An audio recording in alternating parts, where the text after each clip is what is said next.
Todo comenzó en una estación de tren. Era una mañana de octubre, fría y gris, y la niebla envolvía las vías como un velo de seda triste. Entre la gente apurada y somnolienta, Laura estaba inmóvil, observando los vagones que se acercaban lentamente. Era la primera vez que se sentía tan sola, y la última vez que vería a la persona a la que había amado, odiado y, en los últimos años, evitado por completo.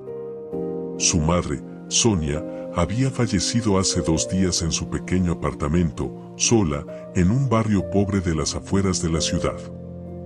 Durante años, Laura había sentido que algo entre ellas estaba roto, como si la conexión entre madre e hija fuera un hilo demasiado frágil para soportar el peso de una historia de dolor y secretos. Ahora, con su madre muerta, esa historia parecía incompleta, interrumpida por el silencio de la muerte. Había pasado mucho tiempo desde la última vez que se vieron, años de llamadas telefónicas cortas y distantes, de cartas sin responder y de silencios incómodos. En algún momento, ambas habían dejado de intentar entenderse, y Laura se había convencido de que eso era lo mejor. Pero la muerte tiene una forma cruel de recordarnos lo frágiles que somos, de hacernos ver que las conexiones rotas siguen ahí, esperando ser sanadas. Con una mezcla de tristeza y arrepentimiento, Laura tomó el tren hacia la casa de su madre, dispuesta a enfrentarse a los rincones de una vida que había dejado atrás hacía tanto tiempo. Al llegar, el apartamento estaba oscuro y frío, como si el tiempo se hubiera detenido en el momento en que su madre exhaló su último aliento. El polvo cubría los muebles, y las cortinas estaban cerradas, bloqueando la luz del sol. Laura avanzó con cautela, como si temiera perturbar algo sagrado. Cada rincón parecía hablarle de un pasado que había intentado olvidar, una niñez llena de noches solitarias, de días de hambre y de una madre que, pese a sus esfuerzos, siempre parecía ausente, atrapada en sus propios demonios. Mientras revisaba el desorden de la sala, encontró una caja de madera bajo una pila de mantas viejas. Al abrirla, descubrió un puñado de cartas, todas escritas por su madre. Eran cartas que nunca le habían llegado. Algunas estaban dirigidas a ella, otras parecían confesiones desesperadas, páginas llenas de palabras torpes y borrosas, de lágrimas secas y arrepentimientos. Su madre, con letra temblorosa, había volcado en ella sus pensamientos más profundos, las sombras que la perseguían. Laura se sentó en el suelo, sin apenas respiración, y comenzó a leer. Con cada carta, la imagen de su madre que había construido durante tantos años se iba desmoronando. Una de las primeras cartas era del día en que Laura cumplió 8 años. Querida hija, hoy es tu cumpleaños, pero no he podido comprarte el pastel que querías. Me siento como una fracasada. Miro tus ojitos tan esperanzados, y pienso en todo lo que no podré darte nunca.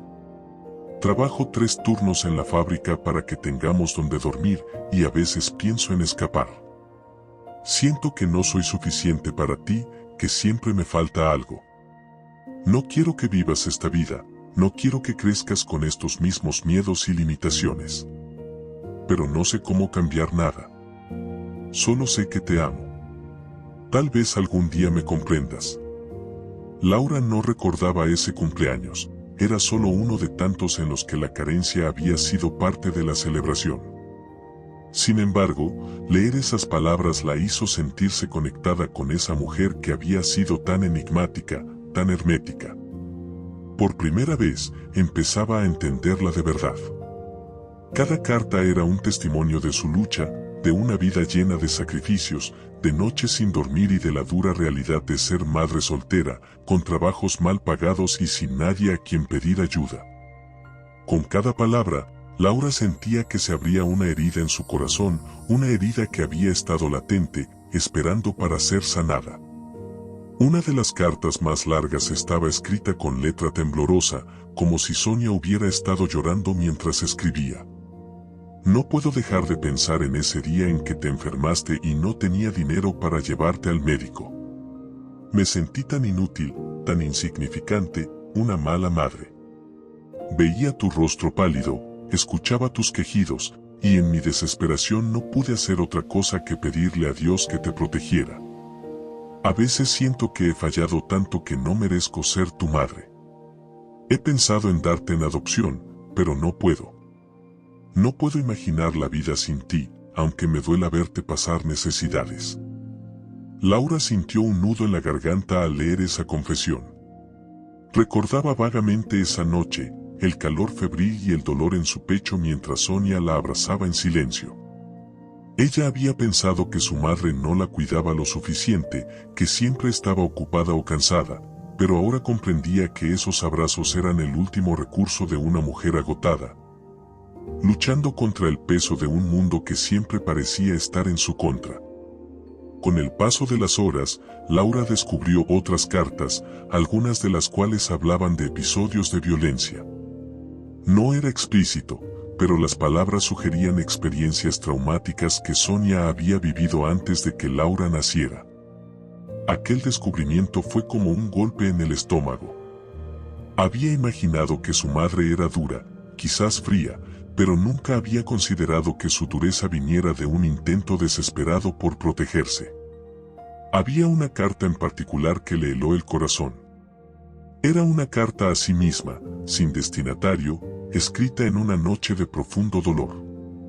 Me pregunto si algún día podrás perdonarme por no haberte dado la infancia que merecías. No elegí esta vida, pero la asumí por ti, aunque a veces me ha parecido una prisión. Quizá ya no me quieras, lo noto en tus ojos cuando me miras con resentimiento. Ojalá algún día entiendas que te amo más de lo que nunca podré demostrarte. Laura sollozó en silencio, con la carta temblando en sus manos. En sus años de adolescencia y juventud, ella había alimentado ese resentimiento, ese odio que creía justificado. Había culpado a su madre por todos sus fracasos, por su inseguridad, por esa sensación de vacío que siempre la acompañaba. Ahora, esas palabras la golpeaban con una fuerza brutal. Esa mujer que siempre había percibido como una enemiga, como una madre insuficiente, había sido una madre llena de amor y miedo, que se había sacrificado en silencio, sola y sin nadie que la sostuviera. Laura pasó varios días en el apartamento de su madre, repasando las cartas una y otra vez. Cada lectura le revelaba nuevas capas de una mujer compleja, una madre que no había sido perfecta, pero que había amado con una intensidad que Laura nunca había comprendido. Una noche, mientras guardaba la última carta, encontró una pequeña caja escondida en el fondo de un cajón. Al abrirla, vio un álbum de fotos antiguas y un pequeño pañuelo bordado con su nombre. Cada fotografía era una evidencia de los momentos que Sonia había atesorado en silencio, recuerdos de una vida en la que, a pesar de todo, había hallado momentos de alegría. Había fotos de Laura durmiendo de bebé, de su primer día de clases, de algunas navidades y cumpleaños. En todas, Sonia estaba detrás de la cámara, sonriendo con una mirada cansada, pero llena de amor. Aquel álbum era el último regalo que su madre le había dejado, una colección de momentos que le recordaban que, pese a sus diferencias y las heridas del pasado, siempre había habido amor entre ellas. Laura sintió que, por primera vez, estaba viendo a su madre de verdad, no como la mujer distante y fría que recordaba, sino como una persona que había hecho lo mejor que pudo en medio de circunstancias devastadoras.